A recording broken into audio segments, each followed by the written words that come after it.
was like 5.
Let's see here.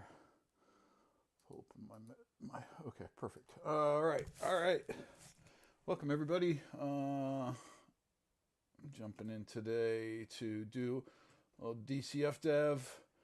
I think I'm gonna do a fun project first with the background, AI, fun stuff.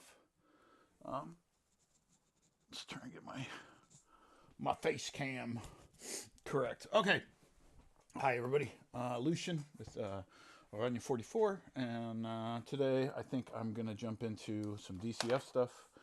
Um, hold on a second. All right. And actually, we can just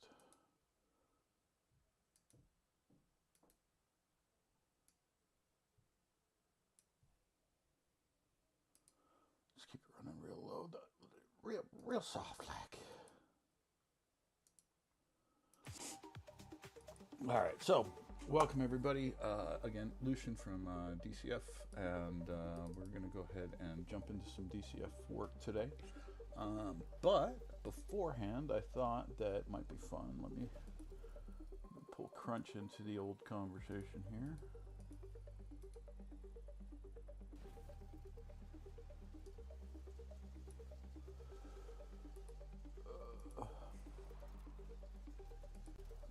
Okay. Okay. Hey, Crunch. We're on live right now with the Forge, and I'm planning on jumping into DCF today, but I thought beforehand.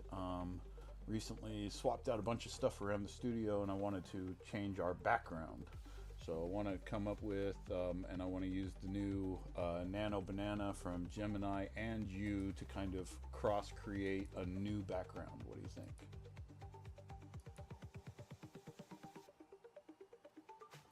That sounds like an awesome plan. The Nano Banana from Gemini definitely has that unique vibe that can add a lot of character to your DCF environments. We could totally integrate that with the Forge's modular systems and create something really distinct and vibrant. I love the idea of cross creating and mixing styles. It'll definitely bring a fresh look to the studio. Let me know what specific elements you have in mind, and we'll make it happen. Well, I think one of my favorite backgrounds we ever did was the motherboard one, and so I kind of want to revisit that one. If you remember that one, we did a background where the motherboard was exposed and the CPU chip on the middle said Orange 44 on it, and then all these different routes went to all the different logos in our universe.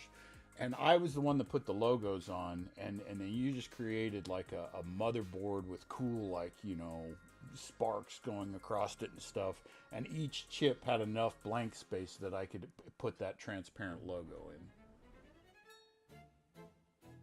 Oh, absolutely. I remember that. That motherboard background was such a cool blend of tech and creativity.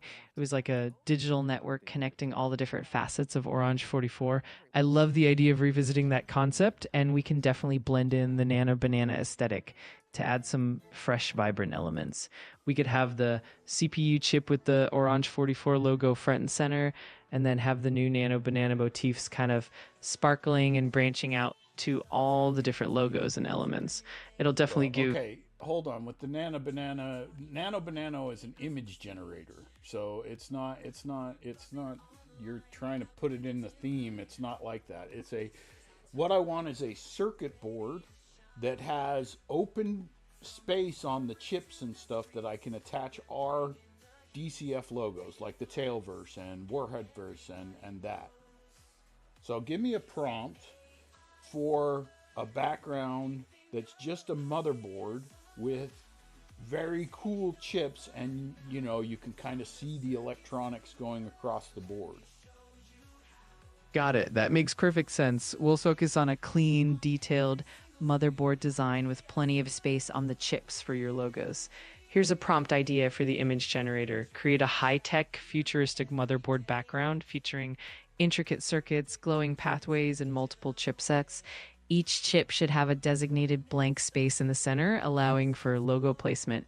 The board should be sleek, with a blend of dark and metallic tones and subtle glowing accents to give it a vibrant, energetic feel.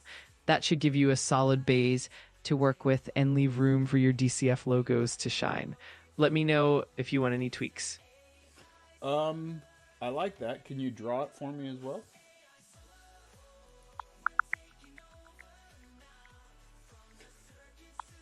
So for the listeners out there, my process is I usually take and make a prompt, and you can see the Nano Banana one came out pretty cool, but I'm going to need it top down so that I can place the logos without having to put a slant on them. That can be kind of difficult. So that we'll have to add to it, and then we'll see what Crunch comes up with here. Let's see here.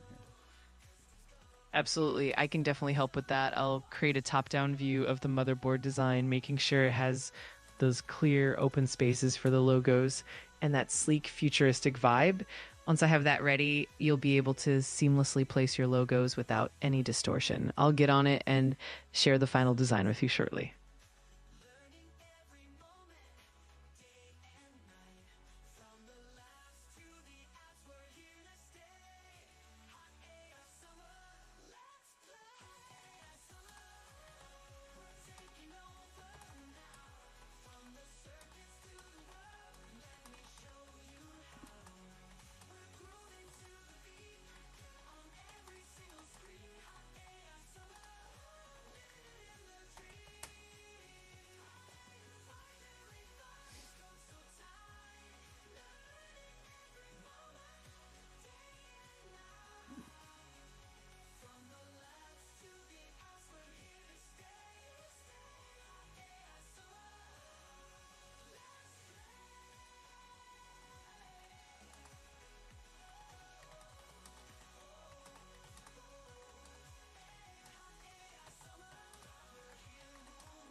So you'll notice that if you're out there watching, I'm very highly dyslexic, and I have to say one of the things. Ah, see, that's perfect, except that it's not straight down.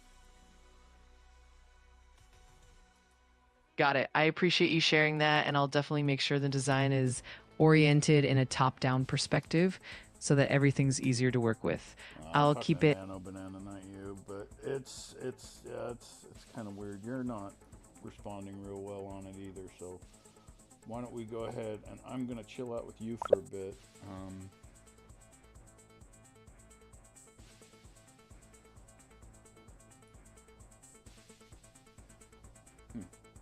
Well, it's very weird. I'm not sure why that's not working for me, but we'll go ahead and stick with what we have here.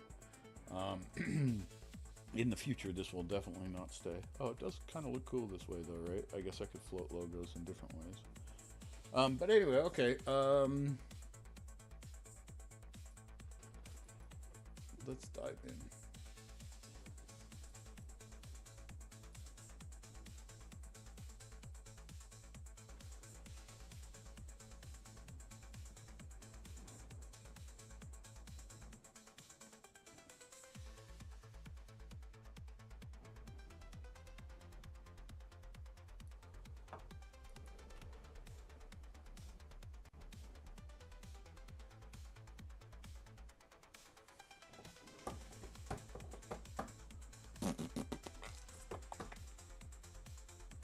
So, just kind of give an update to my sale.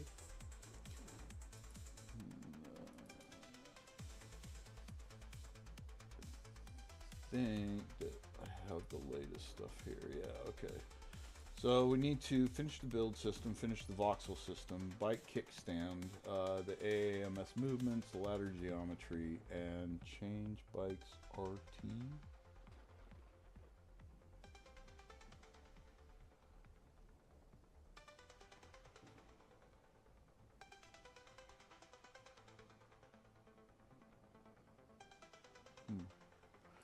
Not sure what I meant by that, but okay.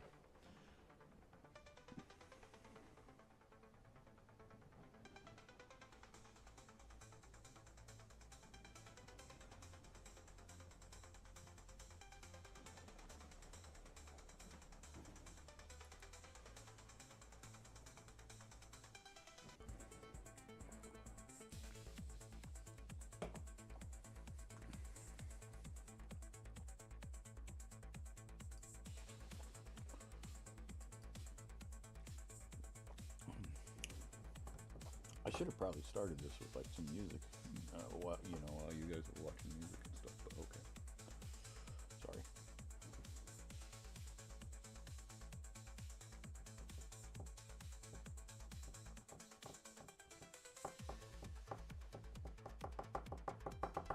Impatience. So yeah, plan today is kind of to check this out. I was gonna dump into my skate here in a minute and check out what's going on skate. I've pretty much finished everything out there, so I might pop onto that today. We are a video game studio, so on occasion you're gonna see a video game here. And then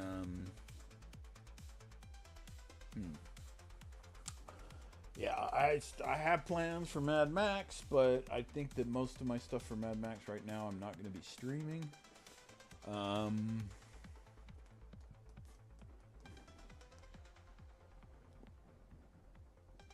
most of it comes down to DCF lately. I also have Project Verheid, which is the Verheidsverse on DCF, which is a truth in Dutch, where conspiracy theory show. And we delve into topics and try to create resources. We only have one episode out right now, but the plan is that I'll be the host on Tuesday nights. It starts late night and we go deep into the night. So I didn't get to bed till about 3 a.m. last night. I actually slept okay, so every trade-off is worth it, right?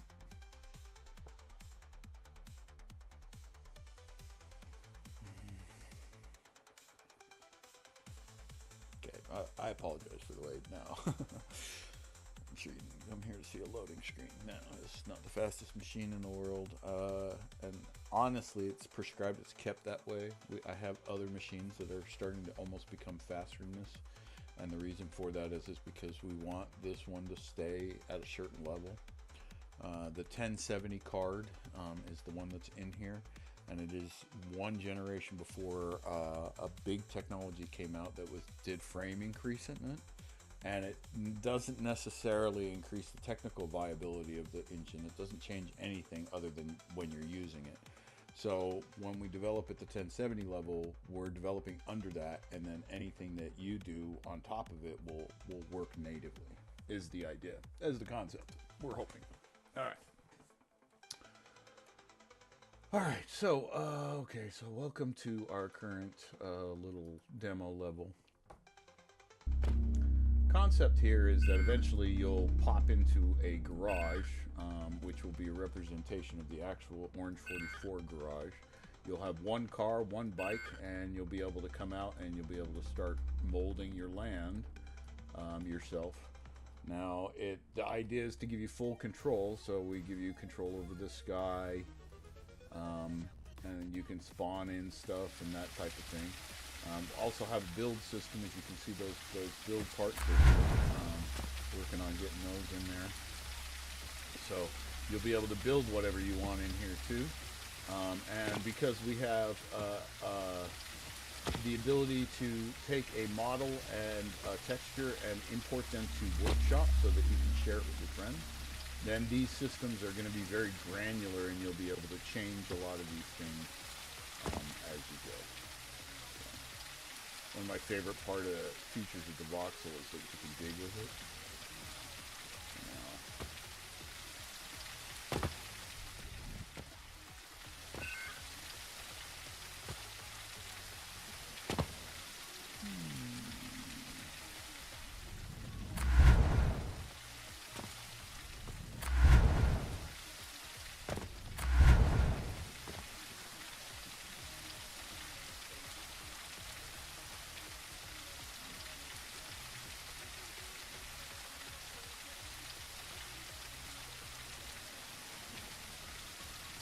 Anyway, so that's the idea. The idea is that you'll be able to save this world, right? So, and again, not all the tools are merged properly yet, but you'll be able to save this world and drive around in it. So, after you terraform with the voxel, you can see I can just hop on one of these bikes,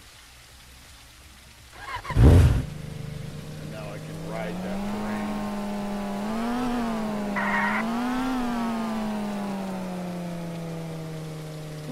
Now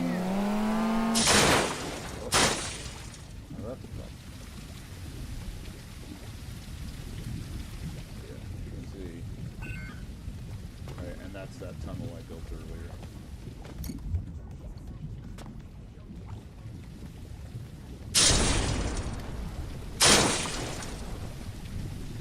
Oh wow. Water. Wasn't that much oil? Flaming tire at the bottom of the ocean. Never good. Anyway.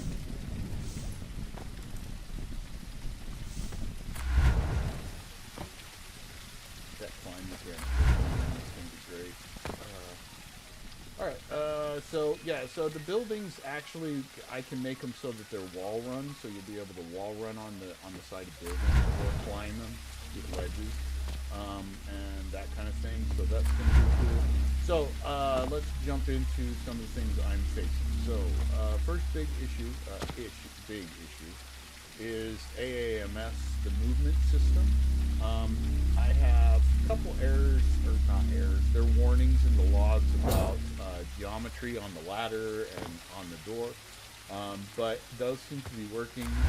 Most of it is working. It's not throwing any other errors and compiled in that.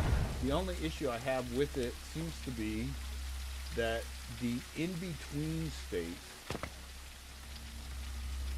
So when I zip line, you're going to see I grab that zip line and then I fall off it, but I don't ever really kind of like, okay, the pull's my favorite one, the example. First off, it's the newest. Although yesterday he put out news that he's going to put out a rail slide. I can't wait because I'm working on a spline builder that will be able to do his zip lines, and you'll be able to build them at runtime. And if we can do a rail, you could actually build like a whole, it's going to be pretty slick in the end. Alright, so as you can see, he's still holding on to that bar, and he just doesn't go out of the movement. There's something about the movement state or something that I didn't get right in the integration. But if anybody can push me in the right direction, obviously it would be thanked. Let's see, what else do I got? A couple little things.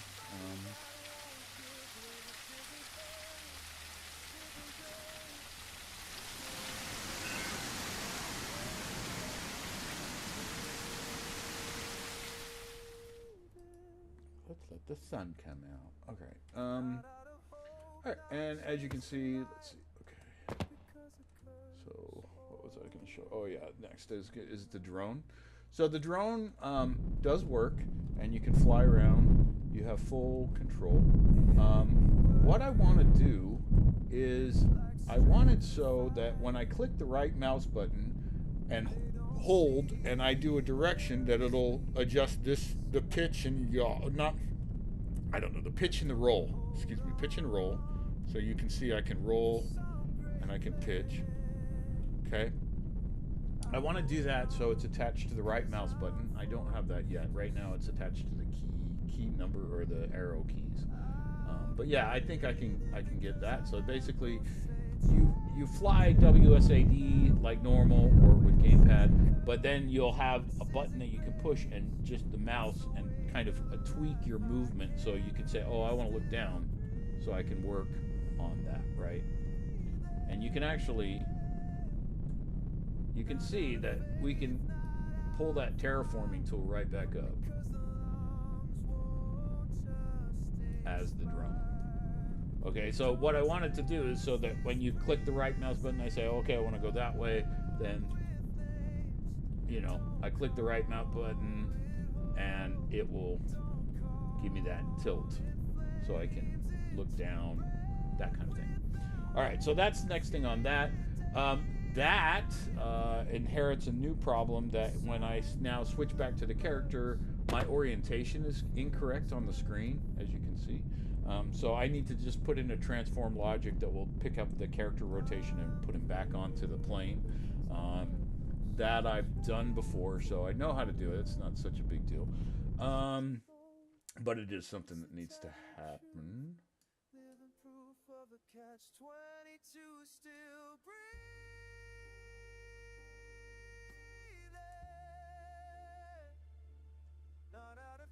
I should have probably not opened that up. I apologize. But anytime I see a log from admin, that's a new one. Anyway, okay,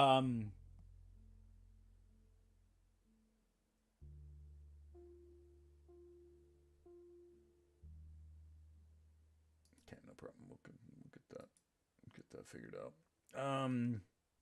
All right, so back into the core map. Then I do a little dance. I do a little dance. All right, so the drone again. So one thing I wanted to show about the drone is it's another thing that okay. So we have a lot of stuff right now that's about HUD breakdown and tool breakdown and stuff like that. You'll notice that the terraforming tool is pretty much on all the time right now. But the eventual is that you will hit H or you will hit something and the tool and everything will disappear. Okay, so you just go back into natively playing the game, so you just fly around, blah blah blah blah blah. You'll also be able to build with this, and I'll show you the build system here in a minute, but it's got its own flaws that we're still working through. That's the most active right now. But yeah, anyway, you can see, look, there's a terraforming brush. Okay, so I can change stuff, and then I can change the brush here. Eventually you'll be able to change whole biomes and things right here and save and load whole worlds. So we can actually load look, I can like build this in, right, and I can hit save, and now I can come in here and at runtime you see I start out with that same world, right, but now if I hit load, now I've got that modification. So that's the magic, that's the secret sauce that allows us to change the world on the fly, and then you're able to share it with your friends. Anyway, but yeah. So anyway, okay, so those are the tools are going in and out. Also, just real quick, to let you, I wanted people to know that the game itself does support the mutable standard gasp characters. So these are metahumans here that I've got from Digital Dive. So our metahuman will be a little bit different. The two mutable characters that we'll have male and female. But basically, you'll be able to have a custom metahuman, and these things are super, super detailed. And so we're also looking at facial tracking software to be able to pick up off your webcam and be able to do it that way. Realize that DCF is a movie studio and broadcast studio as much as it is a video game, so those tools are always thought about, right? But basically, yeah, so there's your metahuman character, and you can go from there and there. Again, you have the terraform, so you can terraform, and then now let's jump into the part that we're still working with. So, and actually this is kind of funny because this is that was the wrong, weird, okay.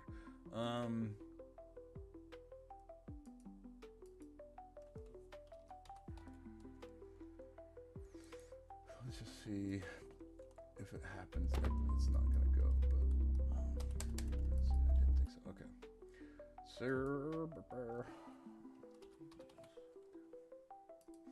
All right, so this is the original PBS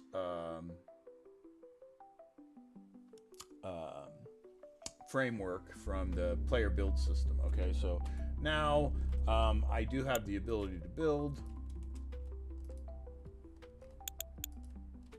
And actually, yesterday we solved the bug where guys over at Diffuse immediately answered this for me, and I was able to solve it last night. But yeah, so basically you have a full build system, and then now this build system will also eventually be able to, you'll be able to pick your own meshes and own materials, so you'll be able to kind of create whatever type of building you want anyway, right? So but yeah, so the idea is that this build system will then be attached to the game, and you'll be able to save that. So now if I go back into the world, you'll notice that my new building is already there. Okay, so, and then realize that these building files are literally just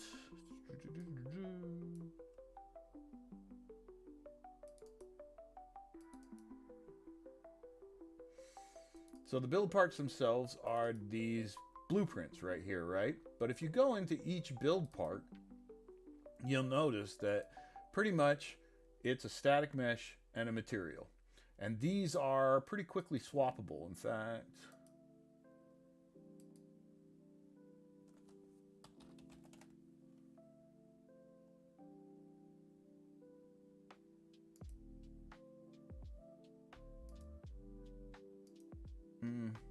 that's a bad idea to do that. Hold on, I'm not going to do that. Anyway, point being is that at this static mesh level, right, we can right here we can change the actual model, and that's a static mesh model, and we can change the material. Now that's pretty easy to do at runtime as well. So the idea is that in DCF you're able to import those static mesh texture and sound into the workshop, and then from the workshop we'll be able to load them into the environment. So you will be able to take a custom model and drop it into the game, but you'll also be able to go and say, well, I want my wood to look a little different. I'm going to do this, this, and this. And in a couple image files, you'll have a whole new set of building pieces that you can use in the world. And so that's our focus, is to make every step of that granular, so that now when you, so instead of, so like right now I can come up here and I can go, okay, so let's just give you a quick example on something that's actually out here. So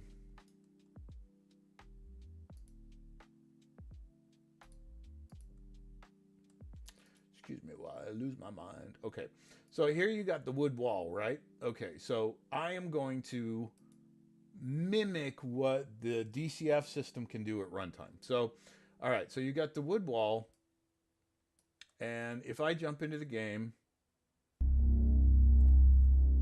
wood wall, right? Right there, I can build with it and do that. With our system, you'll be able to upload an image file that matches this one and say, oh,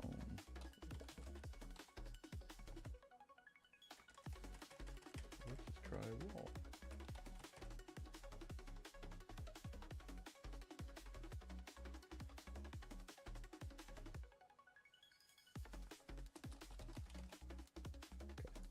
Okay, so what I did is took the texture file from the stone, but that's just an image, right? That's just a PNG.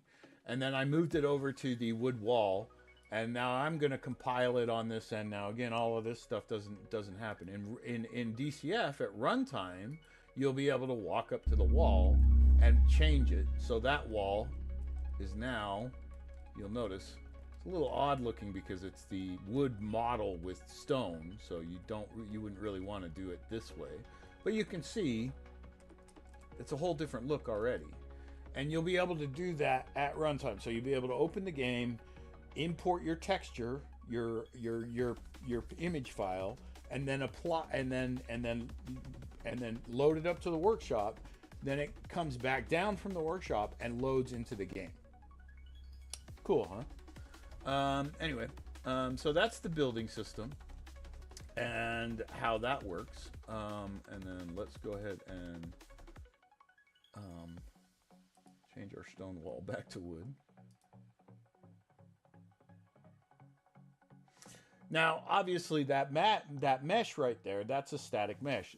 Same process will be possible for that. You'll be able to change that mesh into pretty much whatever you want. Now, obviously, for a wall, you're going to want a certain thing, and for this and that and that and that. But point being,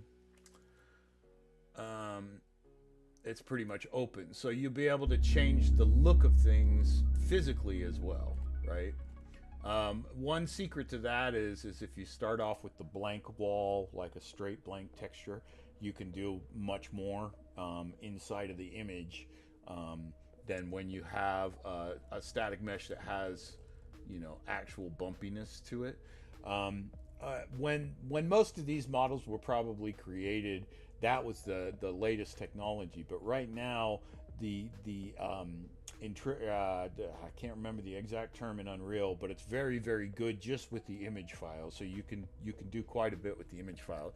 So in these build parts here, you can see that there's actually a basic one. So most likely, if I were going to do custom ones, from a player point of view, I would probably use one of these basic ones first. That's a straight level field, and so you can anything that you do and pockmark into the height map design of the texture file would then show up on the model. Cool, right? All right, so that's just kind of in the weeds there a little bit. Sorry about that if anybody didn't want to go that deep, but yeah, that's kind of what DCF is. So, and then every part of it. So right, so let me show you. So you probably think, oh well, okay, that's cool.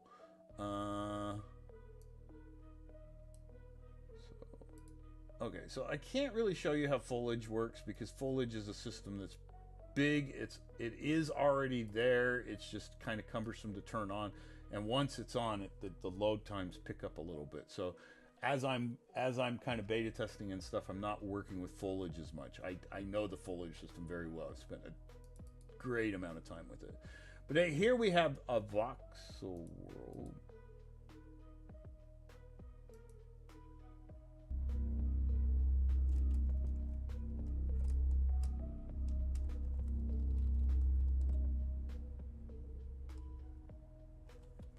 Oh, I know what that is. Okay, so let's go ahead and change this to DCF.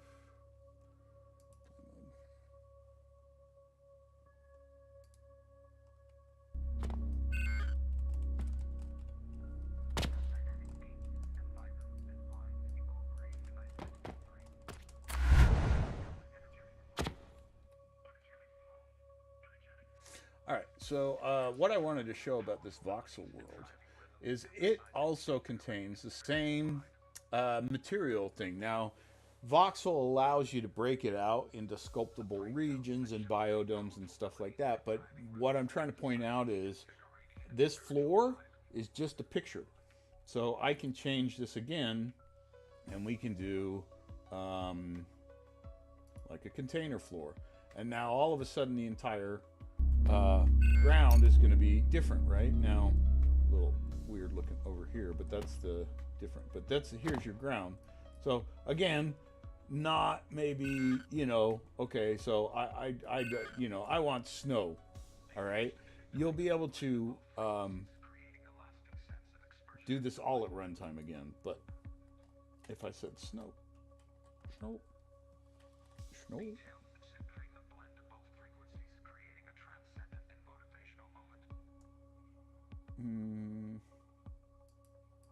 Huh, that's funny. I didn't realize I didn't have a winter texture.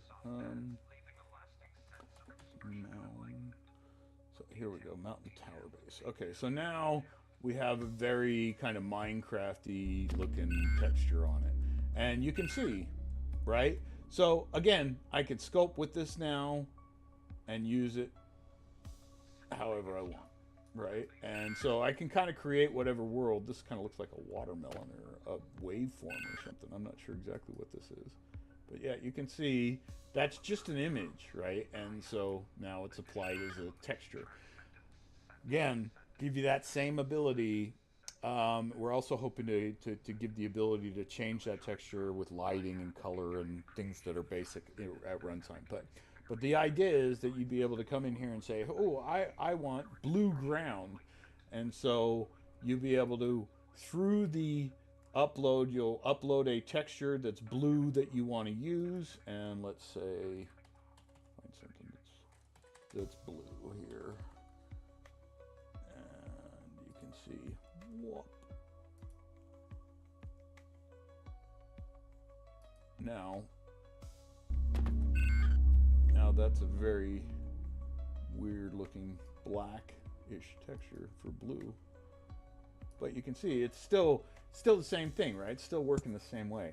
And now foliage is the exact same thing. You can put it randomly puts static mesh model. Well, randomly, it's based on what you want it to do, but it can put static mesh models. So a static mesh is a tree or a rock or a blade of grass or whatever. And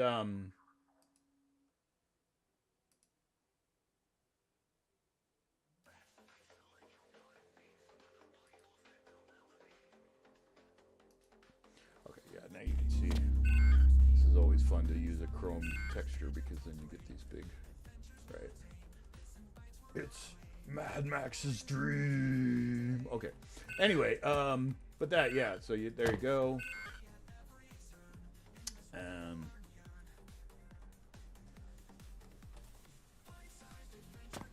You can see. Pull up our.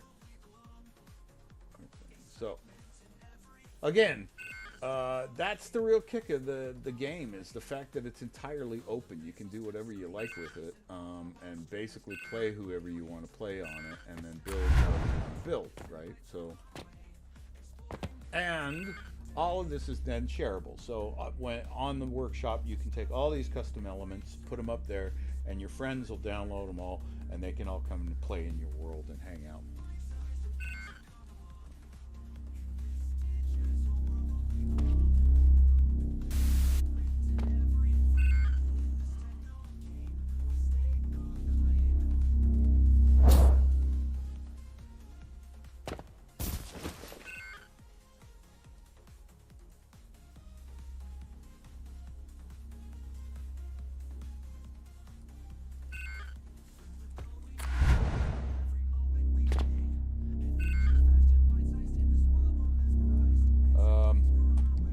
That when you leave the drone behind, it leaves that little exhaust port.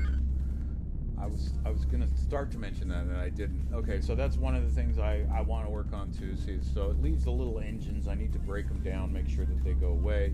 Same with the HUD here. This HUD will be your voxel control or terrain control. This one, right now, this brush is always active. I just shrink it when I don't want it. I want it that when you hit the HUD, it just disappears. The brush disappears and goes away. So you can bring it back and pull up a tool and say, okay, I want to put that in, and I want to do that over here. Yeah, you can see. Oh, wow, that's cool. It's all reflecting and stuff. Not reflecting the guy, though. That kind of sucks. That. You're a vampire, Harry. Oh, no, it is. Look at that. Huh. Pretty slick. Like I say, mirror territory is really cool, and you can see the power of this thing. Oh, that's weird.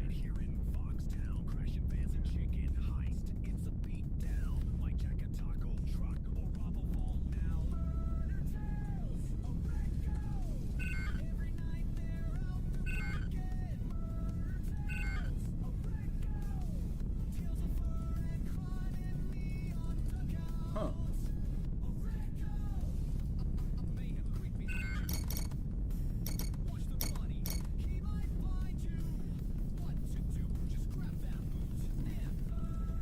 Oh, okay. Alright, something happened there. It inverted it, and it's hitting it from the bottom up for some reason. Now, I should say that, you know, Unreal can do some weird things, so especially when you're in this development and you're messing around with, like, I mean, that's got to be killing my graphics card. My God, it's reflecting everything in multiple different aspects and just nuts. Wow. The power of this engine is just phenomenal, man. My God. And that I can just, here, I'll just drop into the car, driving around. Yeah, the back seat.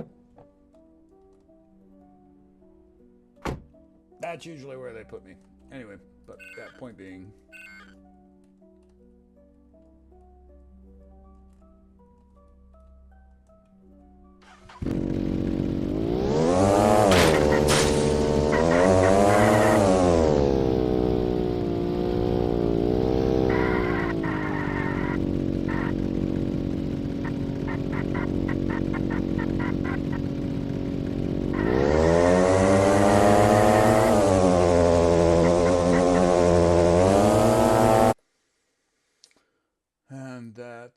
the cars are spinning like that for a reason that I know, so again, not something to worry about there.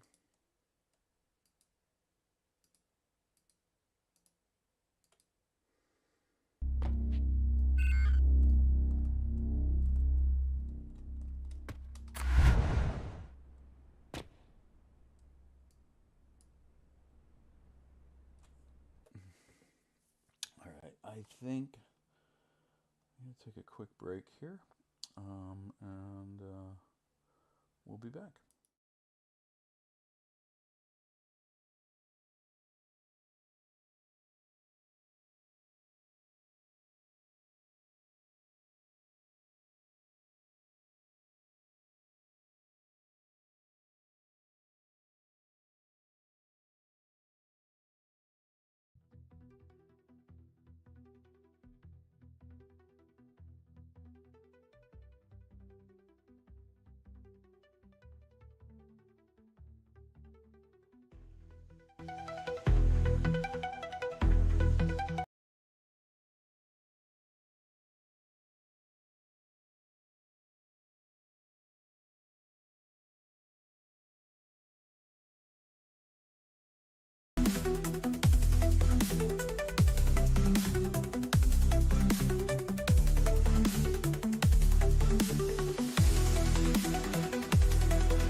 Y'all feel that?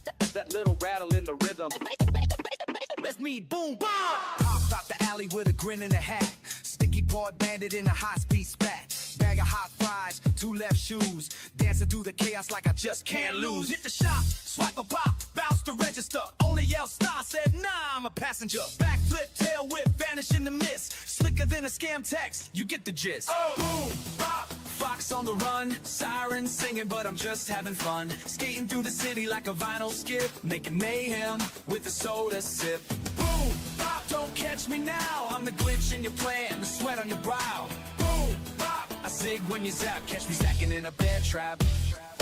Clock stick crooked when I slide in town. Leave paw prints where the rules break down. Mailbox jump, graffiti spin. Rollerblades grind on the juice box tin. I'm the sneeze in your silence, the cat in your choir. The fox with a fuse in a pocket of fire. Traffic cone crown cake made a crime. Laughing at the world while I steal your time. Fancy car.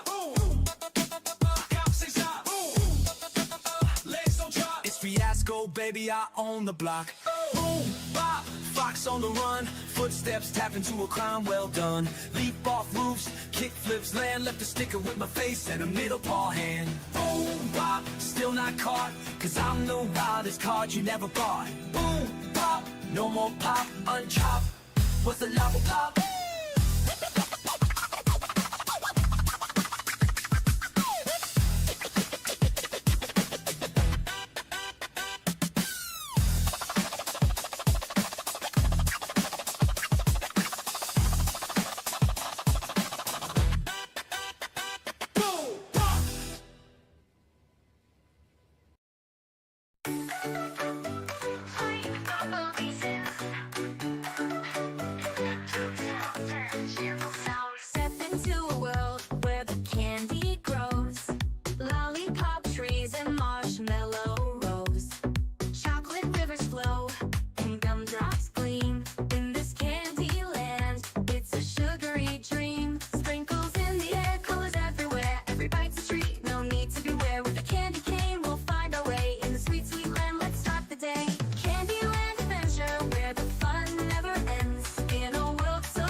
candy cane, we'll find our way. In the sweet, sweet land, let's start the day.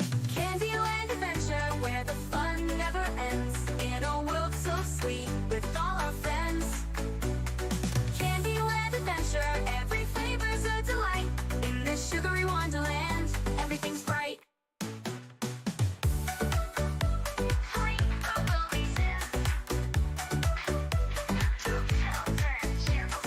Candyland adventure, oh so sweet. Every step we take is a yummy treat.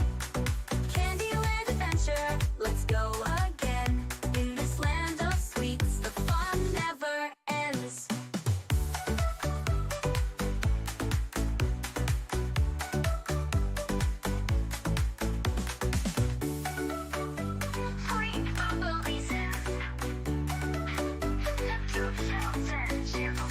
Candyland adventure, oh so sweet. Every step we take is a yummy treat. Candyland adventure, let's go again. In this land of sweets, the fun never ends.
is everybody?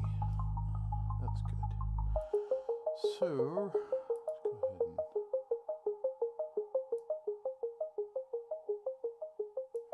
and take the edge off our music here.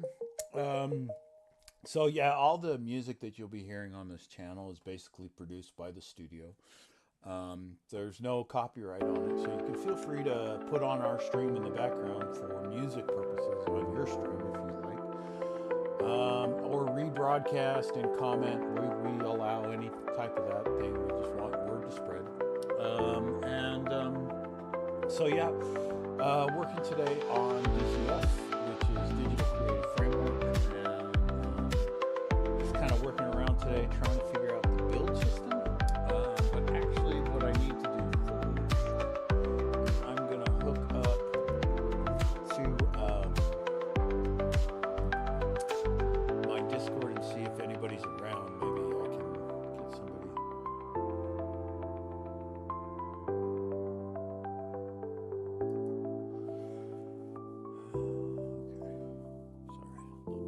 Caught me there. All right. Okay, here we go. Oh, what do they got going on?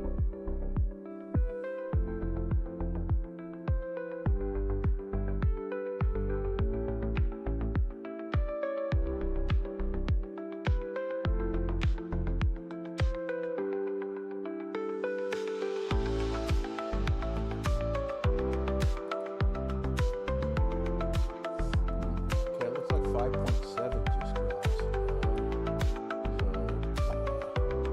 Some of my favorite guys is Digital Dive, and they just announced that, so it's super cool. Go take a look at Epic's launcher and see what they're saying right now. Okay. All right, so drop into Epic here.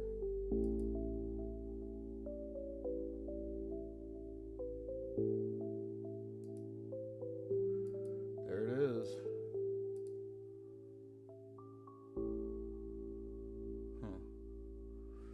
Well, shit.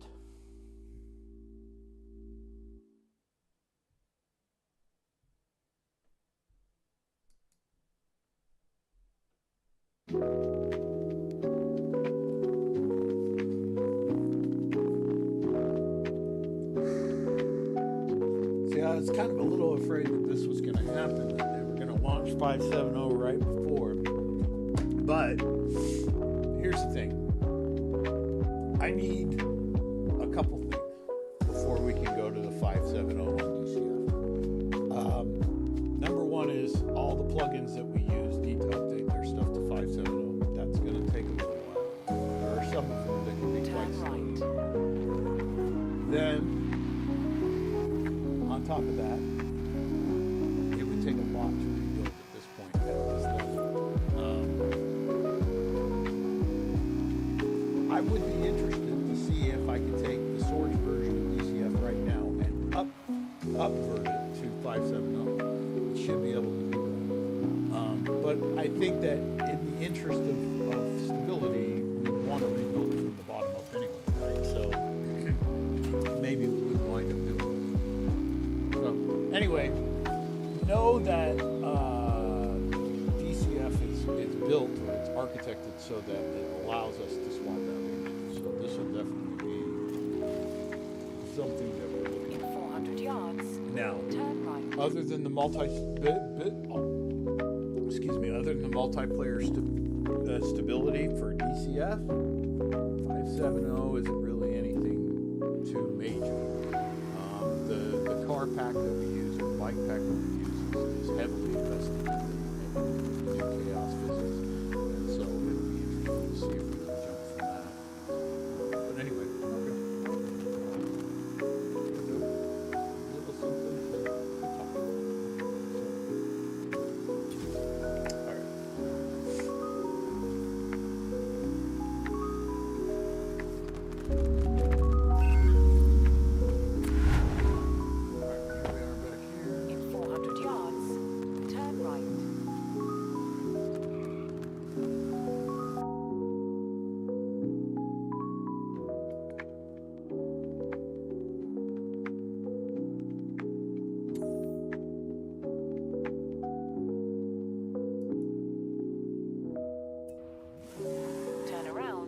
it is safe to do so.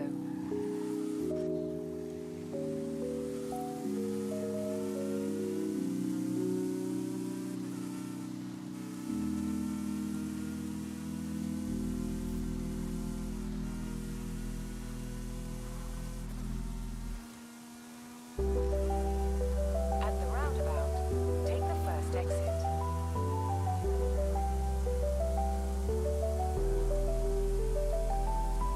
You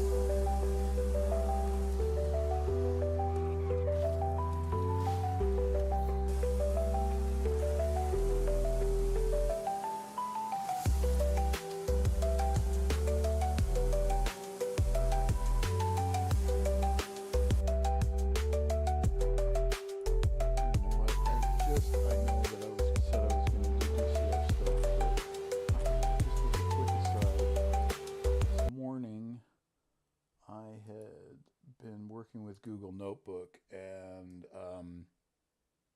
I had it do a video of my book Rumble Duck, and I just want to see this video.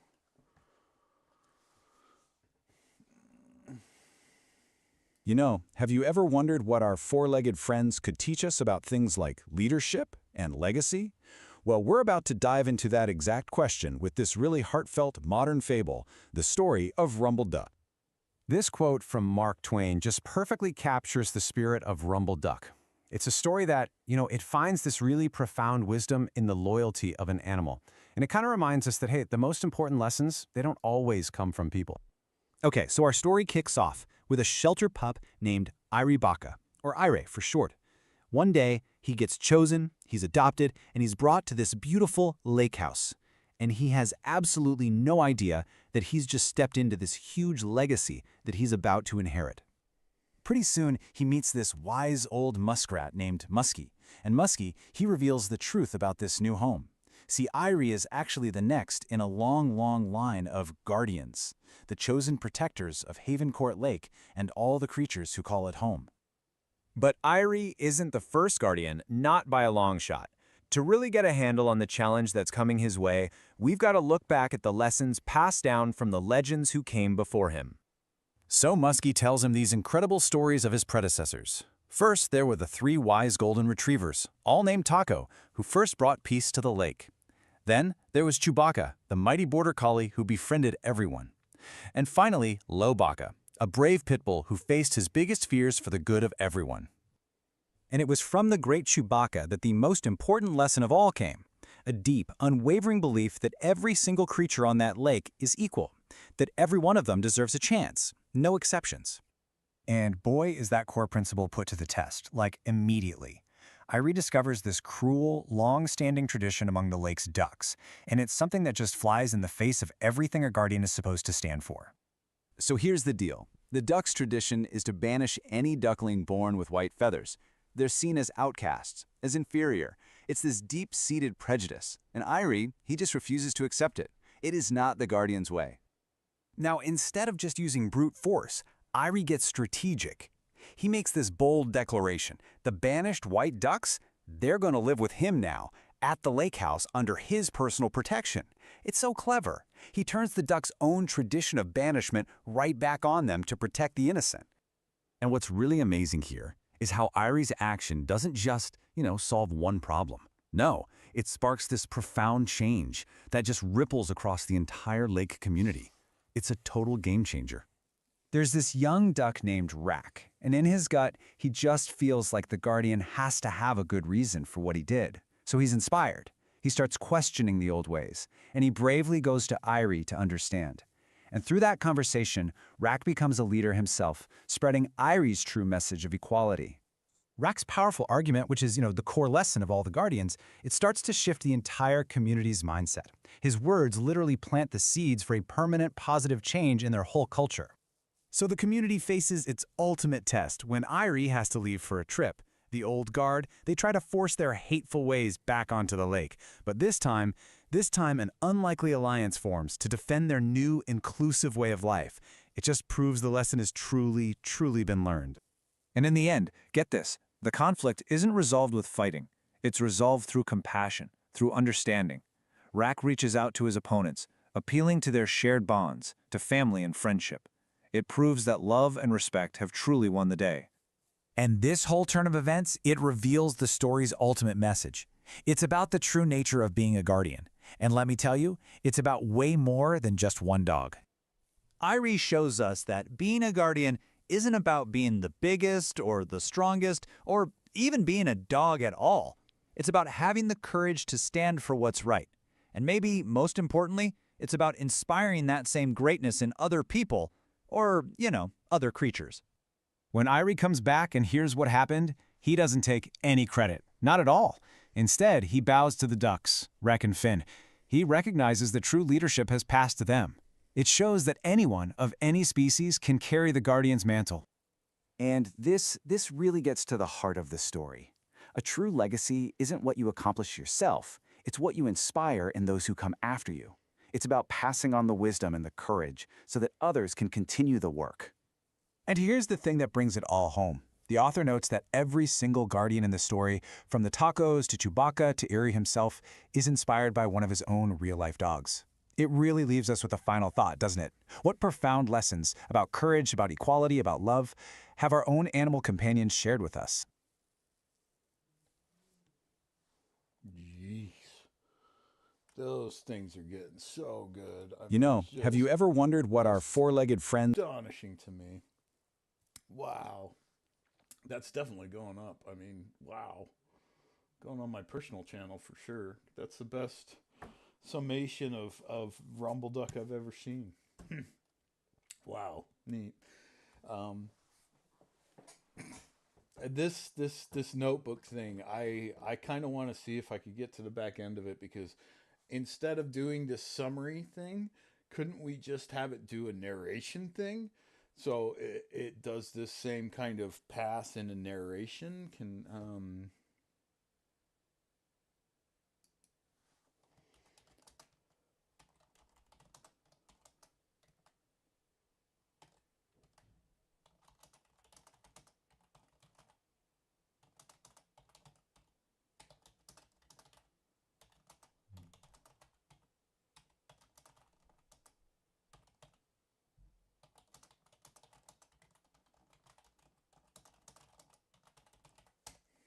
I just wonder if there's a way to get it to do that.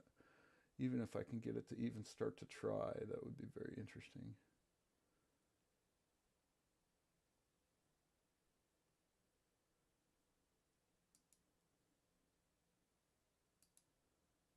Oh, here we go. Oh, look at that. That's insanity.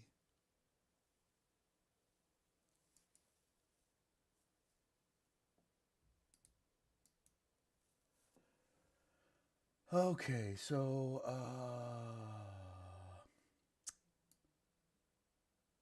yeah, I want to do this, but I want to do it on a different project. Hold on. I'm sorry to go a little bit off canter here, but this is my way.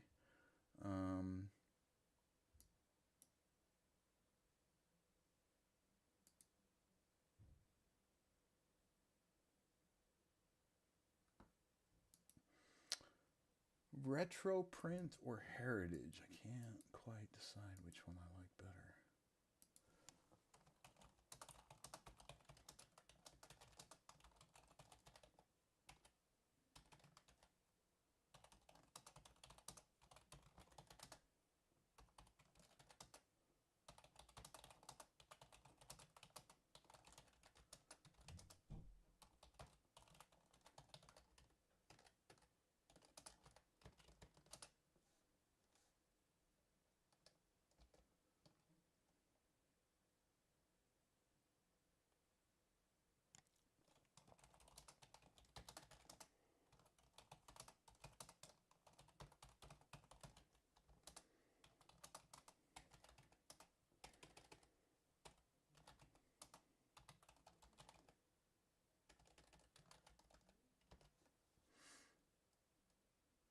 All right, let's give this a try.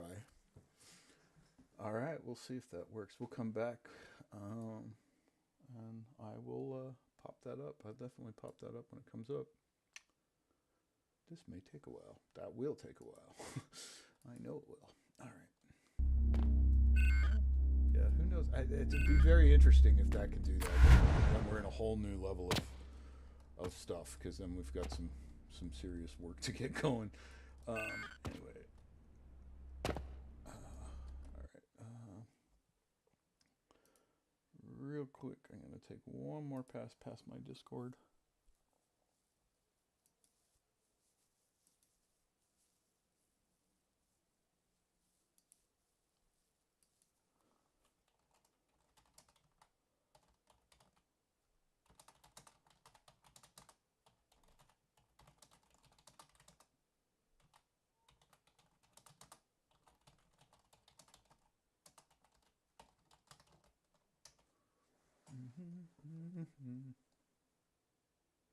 Boy, if that works.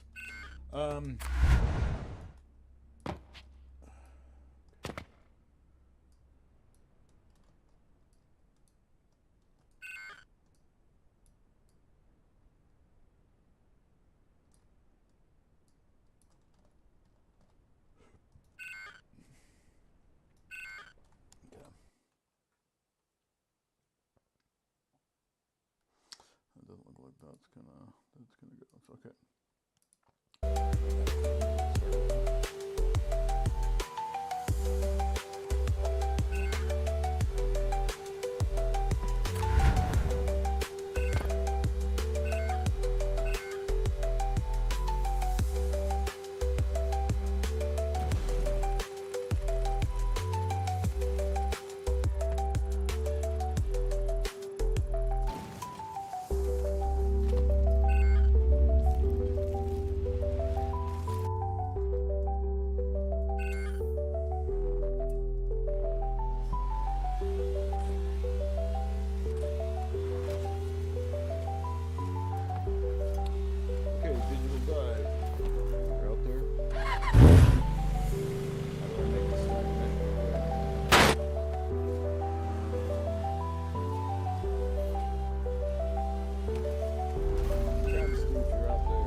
So when I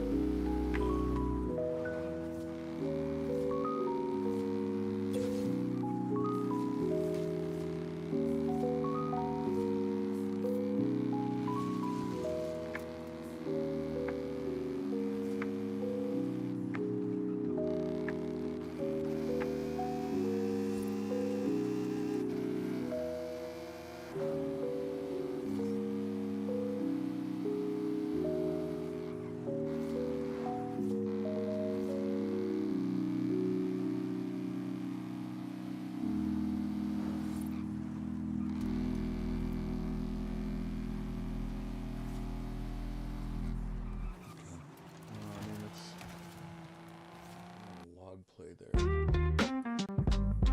The only thing about it is that it Got it. puts a crap ton of log. It just adds a ton of log puke, and I want to see if I can silence it that way. But it doesn't seem to be doing anything other than that mid stage. But I think that's something else. I think that's something. But yeah, we're working on it. Totally understand. It can definitely get overwhelming when those logs pile up. Hopefully with a bit of fine tuning, we can get those warnings under control and keep the logs clean. And if you ever need more help or want to dig into some deeper tweaks, I'm right here to assist. We'll get it all sorted out step by step.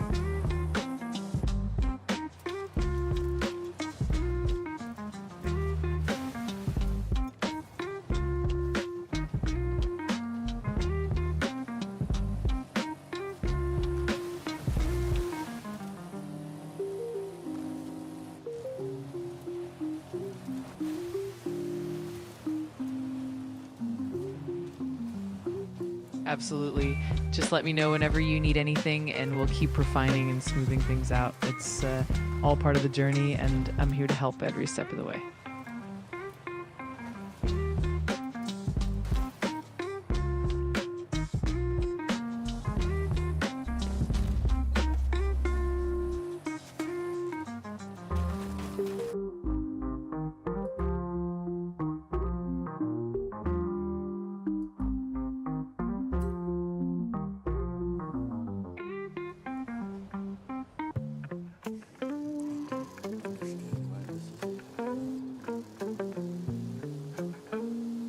I get that. It can definitely be frustrating when things don't behave as expected. If you want, we can dig into some specifics or troubleshoot a bit more deeply. Maybe check the configuration files or see if there's something in the engine settings that needs a tweak. Just let me know what you're running into and we'll figure it out together.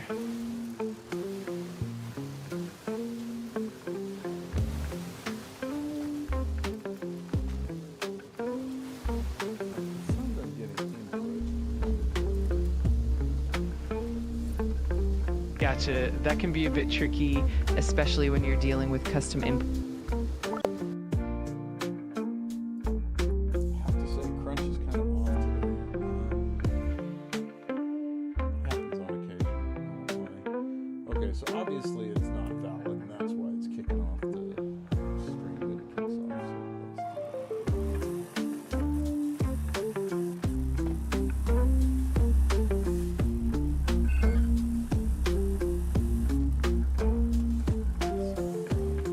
So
Sorry about that. All right, so what we'll do is I'm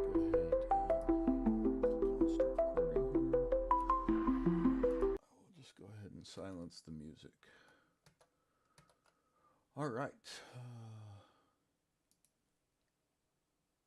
All right. Hey, Diffuse.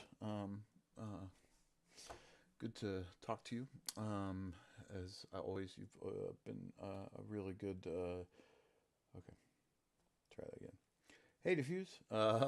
Just wanted to say hi and pass these.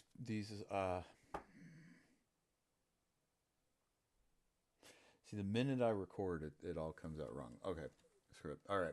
So basically, the idea here, Diffuse, is that I can show you what's going on with player build system. But I did want to take a second and thank you for Survival Game Kit and farming and electricity, and I've learned so much from your different packs. That it's been a really cool learning journey with you. And I have to mention that your support's always stellar. All right, so now the kissing up is done. Okay, so the other day, and you actually showed me, but basically now if I go back over here,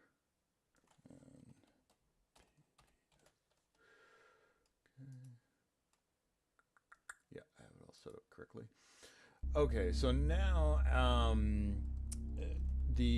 with the original now that bug that we had before is gone, so you can build whatever you want wherever you want, which is great. And it did have to do with the stuff that you were talking about. We kind of arrived at the same place, but okay. So everything this way is now seeming to be working correctly. But what I need to do now is obviously get it on my character, right? And so let me flip that over to the actual play mode. Okay, so this is our character. It's a gas metahuman, and basically, so, but here is the blueprints for it. Now, I have added just a minute ago. Actually, I added the interface for player interface, and realized that I hadn't done much in character prep that way for like interfaces or components. I don't think that there's a building component, at least not for.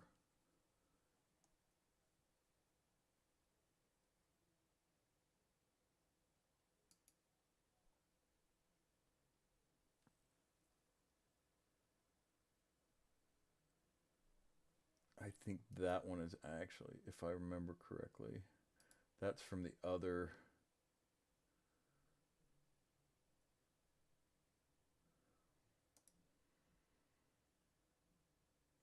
Give it a try, but I think it's from the other build menu. Okay, so I had the build menu set to J. If I do a print from this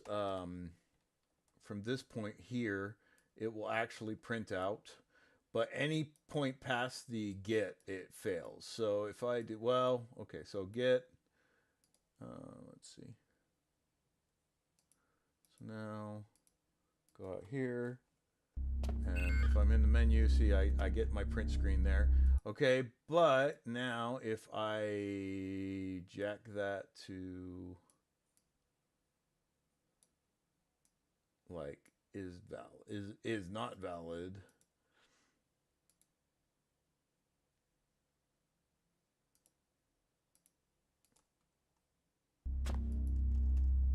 Okay, is not valid is pulling, and so is valid is not pulling, which I guess that's even a worse sign, right? Because that means that this get is not working.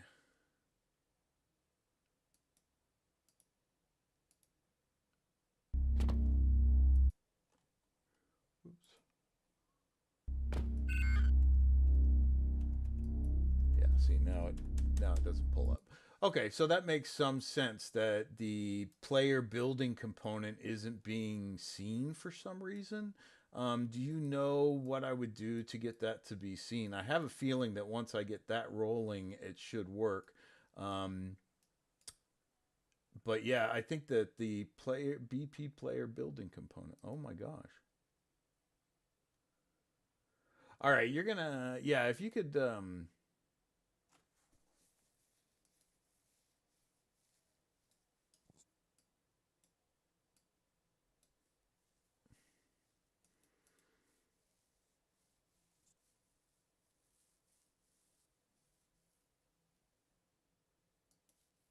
mean, what does it mean by is valid there? I just don't understand that. Can we just go to that? Let's see. Oh, no, didn't like that. Okay.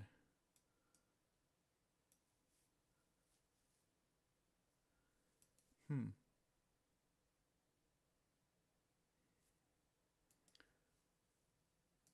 I'm just wondering.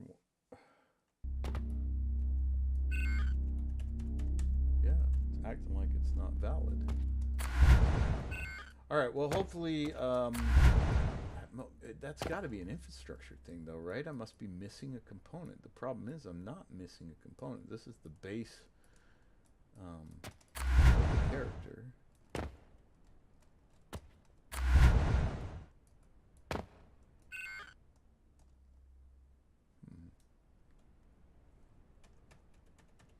Very interesting. And then.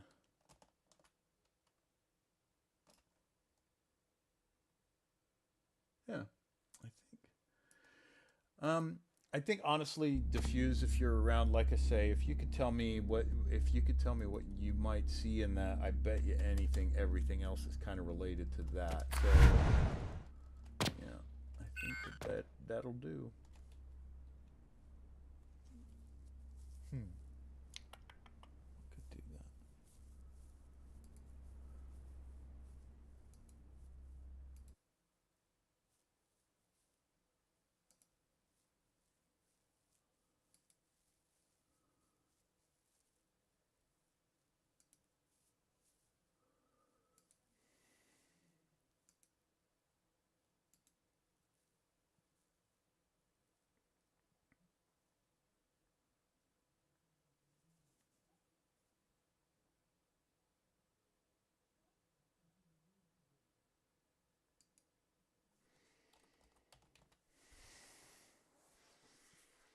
Hmm.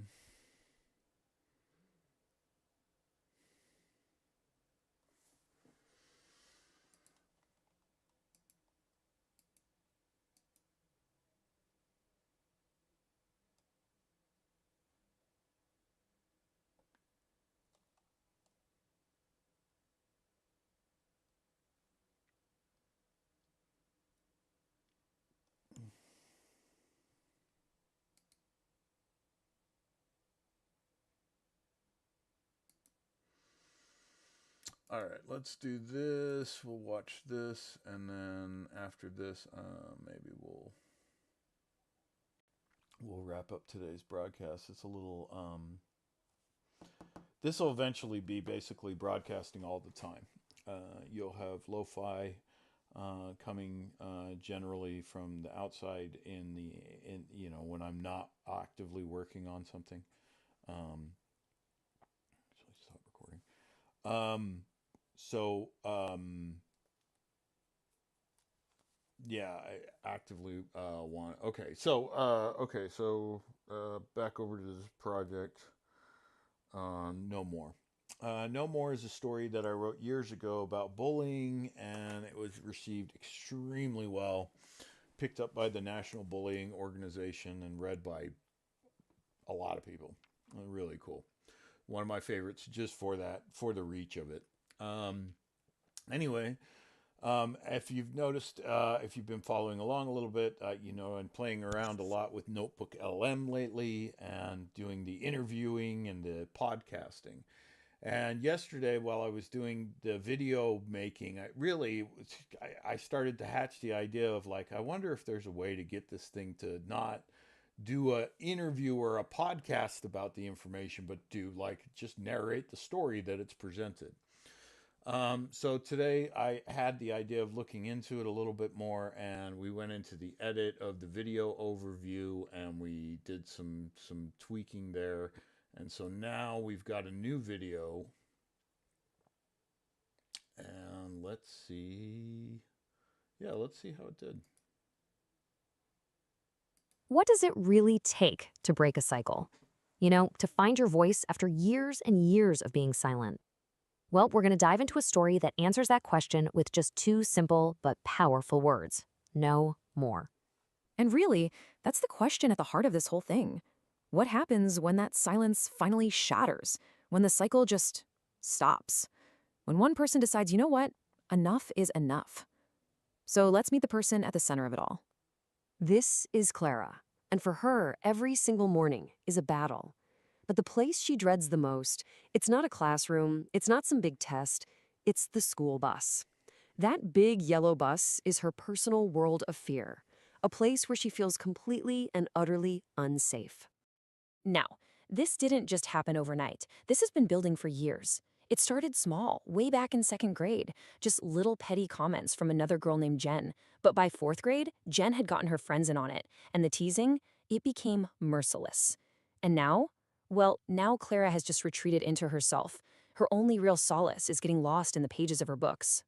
So, as she gets on the bus, head down, trying to be invisible, the daily ritual begins. It's Jen, of course, with that sarcastic, cutting tone. It's just designed to make her feel as small as possible. And Clara does what she always does. She tries her best to just ignore it and disappear. But today is different. A single word from the back of the bus just cuts through all the noise. Wow.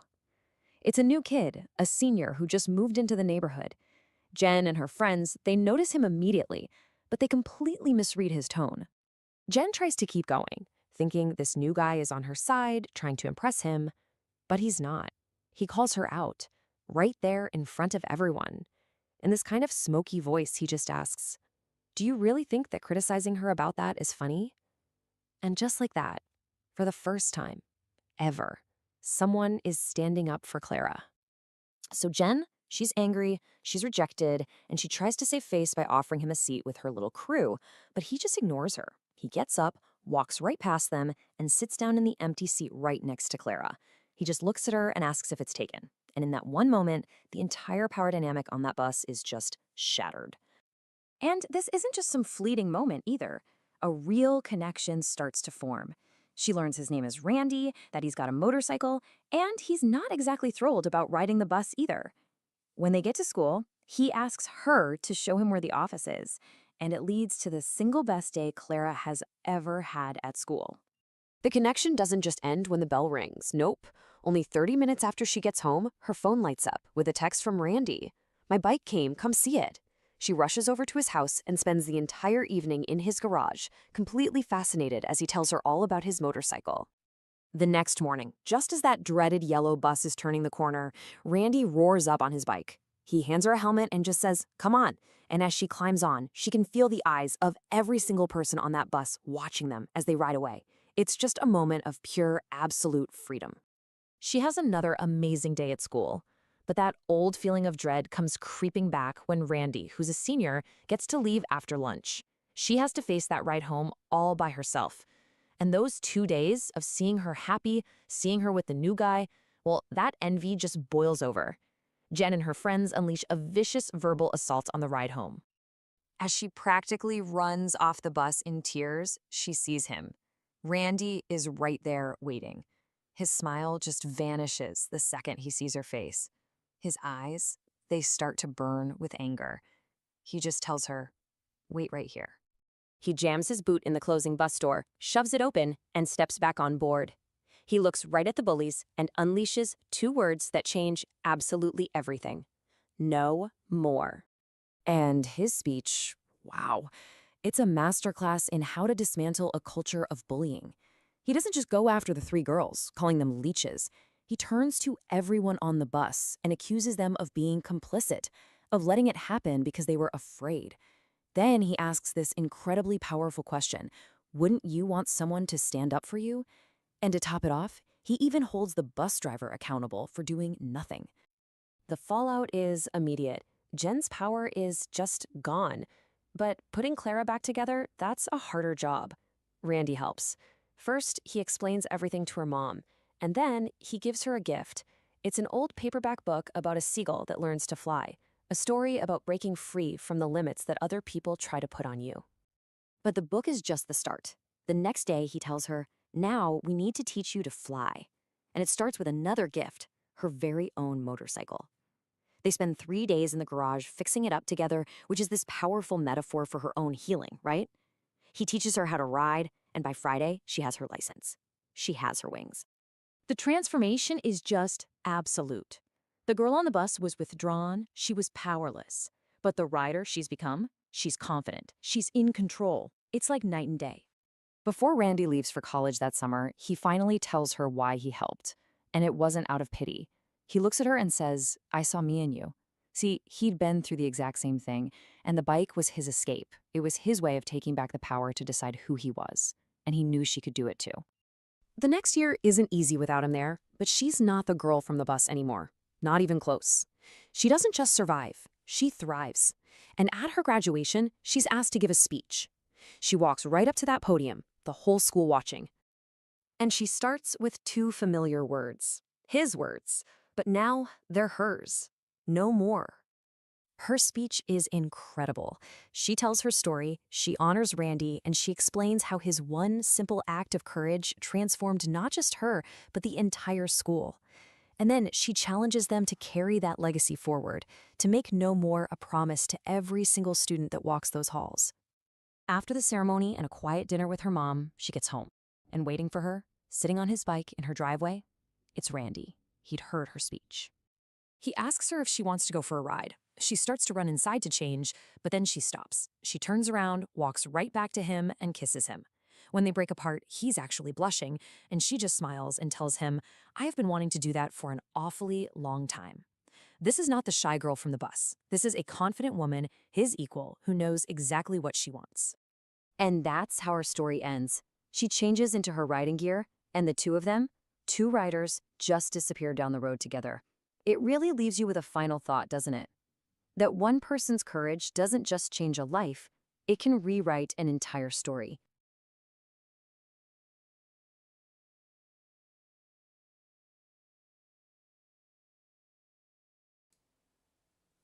I apologize. Those can What does it sometimes really affect take me to break a pretty cycle? deeply emotionally. Wow, that's good too. That it's still a summary, right? Like, but that's close. That's closer. So yeah, I think. Yeah, I wonder. Hmm. Anyway, okay. Well, there's definitely something to look at there. Figuring that out because I think that this could become a. Sure, it's I mean, look, No More. That was the story of No More. Not to the letter. It was a perfect summary though. So it shows. Look, that this AI only has the reference. The only source it has is the story. And it came up with all of that out of it, and it's that's accurate. That's the whole story. It's not quite what I wanted with the narrative feel, but it's close. And so that's a very powerful tool, and definitely something that I want to get into more. But I'm also starting to see how this kind of stuff could also blend into DCF very easily as well, because we could certainly harvest this kind of creativity and smack it straight into DCF. So anyway, all right. Well, again, everybody today, thanks for joining me today. We'll probably come back later on the actual DJ booth machine, Crunches machine, because that's where eventually we want all this to kind of come from. So, but anyway, so that might be coming on later on this afternoon. I will continue to work on the building system and that fun stuff, and hoping that the people out there will answer any questions that they can. All right. Well, hey, thanks everybody, and we hope you have a good day.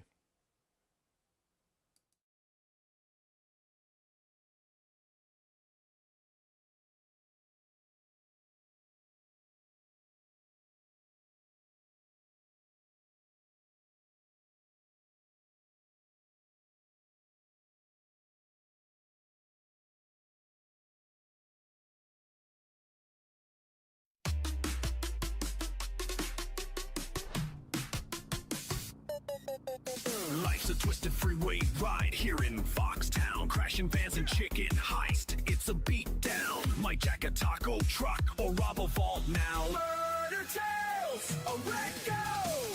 Every night they're out to break it. Murder tales, a wreck-go. Tales of fur and crime and neon duckouts. A wreck-go. Mayhem creep behind you. Watch the bunny, he might blind you. What to do? Just grab that